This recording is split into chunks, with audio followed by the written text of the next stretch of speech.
Halo, saya Mario Soru. Kali ini saya akan menjelaskan apa itu yang dimaksud dengan metaverse. Ini merupakan pemenuhan tugas dari mata kuliah teknologi dan media pembelajaran. Akhir-akhir ini, belakangan ini kita sering dan kerap sekali mendengar istilah metaverse. Nah, kali ini saya akan coba memaparkan apa itu yang dimaksud dengan metaverse. Istilah metaverse pertama kali digunakan dalam Snow Craze, novel bergenre cyberpunk yang diterbitkan pada tahun 1992. Dalam novel tersebut, metaverse digambarkan sebagai dunia virtual yang bisa dikunjungi oleh orang-orang melalui perangkat VR. Namun, Snow-Craze tidak menggambarkan metaverse sebagai utopia sempurna yang membuat semua orang yang masuk ke dalamnya menjadi bahagia. Justru dalam hal ini, yang terjadi ialah sebaliknya. Metaverse menciptakan masalah tersendiri, mulai dari kecanduan teknologi, diskriminasi, dan bahkan sampai melakukan kekerasan. Nah, di sini penting yang namanya penggunaan, dan kita harus lebih hati-hati dalam menggunakan teknologi tersebut. Berikutnya kita masuk dalam orang atau tokoh yang pertama kali menciptakan istilah metaverse itu sendiri. Dia adalah Neil Stephenson. Dia menyebut metaverse pada novelnya di tahun 1992 yang berjudul Snow Craze.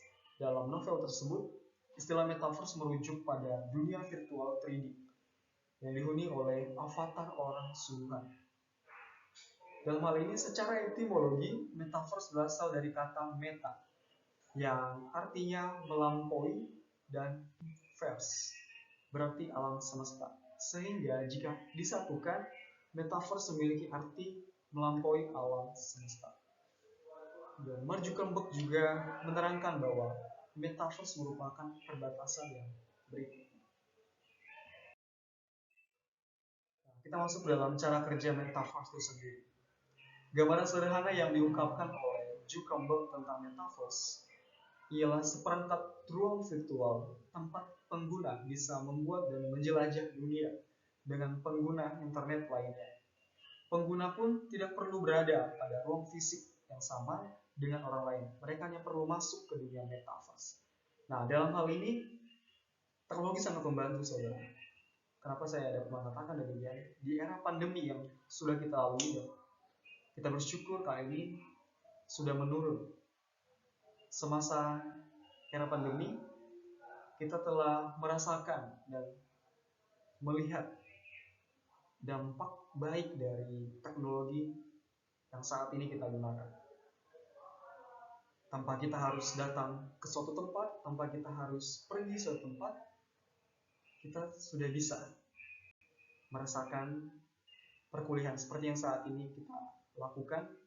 Kita masih kerap mengikuti perkuliahan secara online, dan itu sangat membantu dalam kita melakukan perkuliahan melalui media teknologi. Yang berikutnya ialah tujuan dari metaverse itu sendiri diciptakan. Metaverse ini merupakan platform komunikasi yang modern dan mempermudah setiap orang untuk melakukan aktivitas sehari-hari, seperti bekerja, bermain, bersosialisasi, bahkan konser secara virtual. Ini sangat tepat sekali bahwa di zaman sekarang orang lebih sering bersosialisasi dan berkomunikasi melalui media teknologi.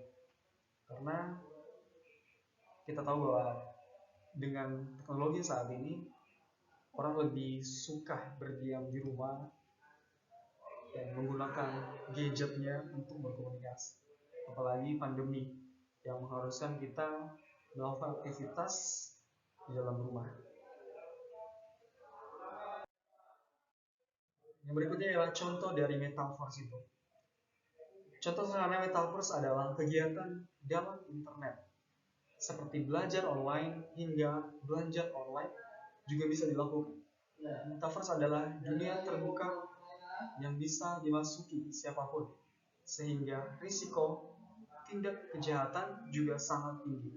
Selain itu, dunia internet juga memiliki dampak buruk pada anak-anak. Maka dari itu, kita sebagai orang tua harus dapat memilah dan memilih teknologi mana yang tepat yang dapat kita gunakan. Dan jika kita memiliki seorang anak, kita haruslah bisa mengatur penggunaannya. Demikian pemaparan saya mengenai metaverse. Semoga bermanfaat. Saya ucapkan terima kasih. Shalom.